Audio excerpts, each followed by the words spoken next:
તો આ તરફ જામનગર એરફોર્સ રનવે પર ઉતર્યા કોરિયા એરફોર્સના વિમાનો. કોરિયા રિપબ્લિક એરફોર્સ ટુકડીને લેન્ડિંગને પરમિશન અપાઈ છે. લેન્ડિંગ માટે પરમિશન અપાઈ છે. બ્લેક ઇગલ્સ એરોબિક ટીમના વિમાનનું જામનગરમાં લેન્ડિંગ કરવામાં આવ્યું છે.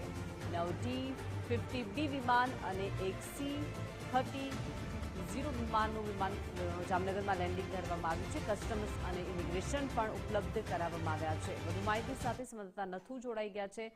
જી નથુ, જણાવશો વધુ વિગતો.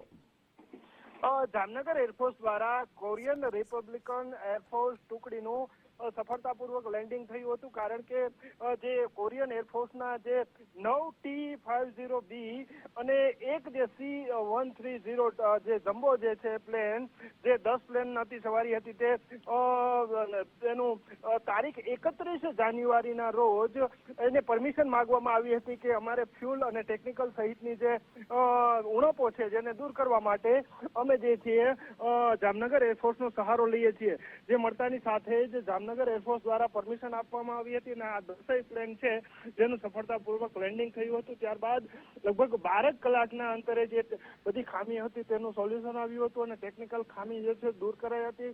ફ્યુલ ભરવામાં આવ્યું હતું અને ફ્યુલ ભરાયા બાદ બીજે દિવસે એટલે કે 1 ફેબ્રુઆરીના રોજ આ 10 પ્લેન જે છે ટેક ઓફ થયા હતા.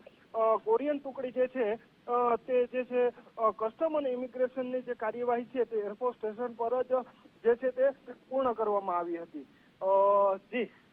જી આભાર નથુ વિગત આપવા બદલ.